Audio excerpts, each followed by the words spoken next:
आखिरकार 18 जुलाई संडे के दिन लगभग 46 साल बाद जगन्नाथपुरी के तहखाने के अंदर 11 लोगों की एक टीम दाखिल होती है, जिसमें उड़ीसा हाईकोर्ट के जज, जिसके साथ उड़ीसा मंदिर प्रशासन कमेटी के लोग एक साथ मंदिर के खजाने के सामने प्रवेश करते हैं। इनका काम है उस तहखाने के अंदर जाकर उस खजाने को देखना, उसे गिनना और यह पता करना कि क्या खजाना अपनी जगह सही से है, क्या खजाना 46 साल पहले हुई गिनती के बराबर है। दोस्तों, जैसे ही खजाने पर दरवाजा खोलने की प्रक्रिया शुरू होती है, चाबी वहां से गायब हो जाती है। किसी को भी चाबी का आता पता नहीं लगता है। वहां खड़े अधिकारी, पुलिस, सपेरों की टीम एक दूसरे का मुंह देखने लग जाती है, लेकिन दरवाजा खोलने का मुहूर्त निकलने लगता है। तभी रिटायर्ड जस्टिस ने हुक्म दिया जाता है कि समय न गवाया जाए, वह तालों को काट दिया जाए। उसके बाद शुरू होता है अद्भुत अलौकिक खजाने के तहखाने में प्रवेश, जिसको देखकर सभी टीमों के होश उड़ जाते हैं। इसलिए दोस्तों, वीडियो को अंत तक अवश्य देखें। दरअसल दोस्तों, जगन्नाथ मंदिर के रहस्य ने भारत ही नहीं बल्कि ब्रिटेन, जर्मनी, अमेरिका, ऑस्ट्रेलिया के साथ साथ दुनिया भर के लगभग ज्यादातर देशों का ध्यान अपनी ओर आकर्षित किया है। भारत के वैज्ञानिकों ने कई बार जगन्नाथ मंदिर की रहस्यमयी बातों से पर्दा उठाया और दुनिया के सुपर पावर माने जाने वाले अमेरिका के होनहार वैज्ञानिकों ने भी मंदिर से जुड़े कई रहस्यों को वैज्ञानिक आधार पर खोजने की कोशिश की। उन्होंने रथ यात्रा के दौरान होने वाले चमत्कारों और रत्न भंडार की खजानों की सटीकता को पता लगाने की कोशिश की, लेकिन जब 46 साल बाद जगन्नाथ मंदिर के खजाने को खोला जाता है तो जानकारी सामने निकल कर आई। उन्होंने वैज्ञानिकों के पसीने छुड़ा दिए। आखिर जगन्नाथ मंदिर के खजाने को खोलते समय ऐसा क्या मिला जिसने वैज्ञानिकों के होश उड़ाकर रख दिए, और आखिरकार ऐसी क्या मजबूरी थी जिससे पिछले 46 सालों से इस खजाने को हाथ लगाने की हिम्मत वैज्ञानिकों की भी नहीं हुई। आइए दोस्तों, इस वीडियो में विस्तार से समझते हैं, लेकिन आगे बढ़ने से पहले वीडियो को लाइक और चैनल को सब्सक्राइब जरूर कर लीजिए।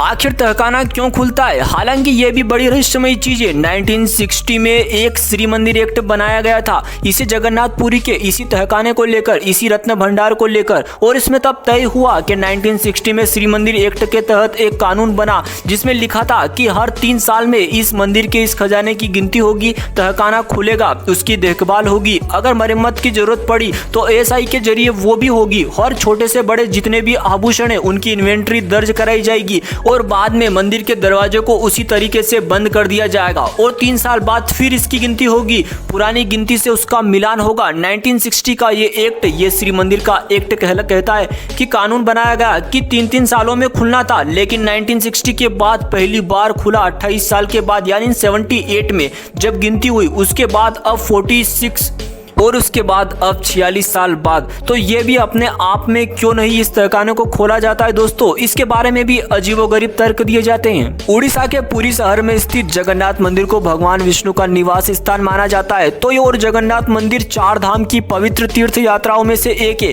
जिसमें बाकी के 3 धामों में बद्रीनाथ, द्वारका, रामेश्वर के मंदिर शामिल है। यह माना जाता है कि इन चारों मंदिरों की यात्रा करने से मोक्ष प्राप्त होता है। वैसे देखा जाए तो जगन्नाथ मंदिर अपनी रथ यात्रा के लिए सबसे ज्यादा प्रसिद्ध है, जो हर साल जून और जुलाई के मंदिर में आयोजित की जाती है। इस उत्सव में भगवान जगन्नाथ, बलभद्र और देवी सुभद्रा को विशाल रथों में शहर की यात्रा करवाई जाती है। यह इतना ज्यादा रोचक होता है कि देश विदेश के लाखों तीर्थयात्री इस यात्रा में भाग लेने के लिए उड़ीसा के पुरी में आते हैं। लेकिन आपको जानकर हैरानी होगी कि जगन्नाथ मंदिर जितना ज्यादा रोचक है, उससे कहीं ज्यादा रहस्यमय भी है, और इसके रहस्य इतने ज्यादा गहरे हैं कि उनके रहस्य से पर्दा उठाने के लिए न सिर्फ भारत बल्कि भारत के अलावा ब्रिटेन, बांग्लादेश, अमेरिका जैसे देशों के रिसर्चर ने कई बार गहराई से रिसर्च किया। लेकिन ऐसे पहलू है जो वैज्ञानिकों को भी ये सोचने पर मजबूर कर देते हैं, जिनको विज्ञान के सहारे बिल्कुल भी नहीं जोड़ा जा सकता। इसके अलावा जो वैज्ञानिक धार्मिक भावनाओं को विज्ञान के सहारे जोड़ते हैं, जगन्नाथ मंदिर के उलझे रहस्य को देखकर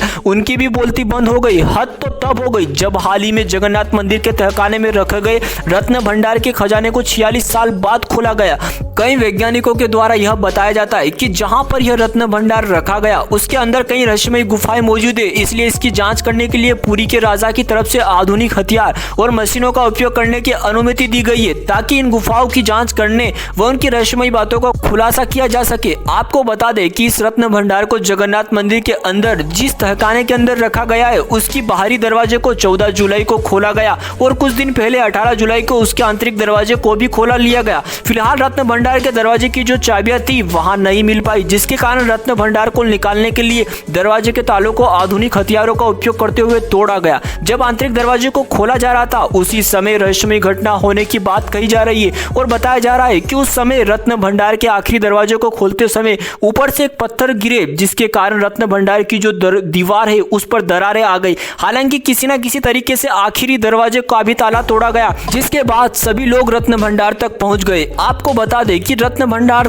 तक कई टीमों की टीम गई थी, जिसमें से सांप को पकड़ने वाले सपेरे और एक्सपर्ट डॉक्टर के अलावा मंदिर के सुरक्षा अधिकारी और पुजारी के साथ साथ पुरी के राजा भी रत्न भंडार के तहखाने में गए थे। वैसे तो यहाँ पर सोने चांदी और जेवरात के रत्न भंडार रखे थे, इसलिए यहाँ पर सांपों के झुंड निकलने का भी डर था। इसलिए सपेरे को साथ आर्कियोलॉजिस्ट की सर्वे ऑफ इंडिया की टीम भी अंदर गई थी, ताकि खजाने के साथ साथ जो उसके अंदर गुफा है उसकी जांच पड़ताल की जा सके। लेकिन इसी बीच कुछ घटनाएं घटित हुई जिसने वहां पर मौजूद सभी लोगों को हैरान करके रख दिया। दरअसल जब इसी बीच खजाने की जांच करने की प्रक्रिया शुरू होती है तो वहां पर जो एसपी यानी कि पुलिस अधीक्षक मौजूद थे वहां तुरंत बेहोश हो जाते हैं। लेकिन उनकी बेहोशी का कारण क्या है अभी तक मालूम नहीं चला है। वैसे तो अभी भी तहखाने की जांच आर्कियोलॉजिस्ट के द्वारा की जा रही है, लेकिन इसी बीच रत्न भंडार को लेकर जो जानकारी सामने निकल कर आई है उन्होंने वैज्ञानिक और आर्कियोलॉजिस्ट रिसर्चर के होश उड़ाकर रख दिए। क्योंकि जब खजाने के बॉक्स को खोला गया तो उसमें से सोने चांदी और अन्य जेवरात के साथ भारी भरकम मात्रा में पानी भरा हुआ था।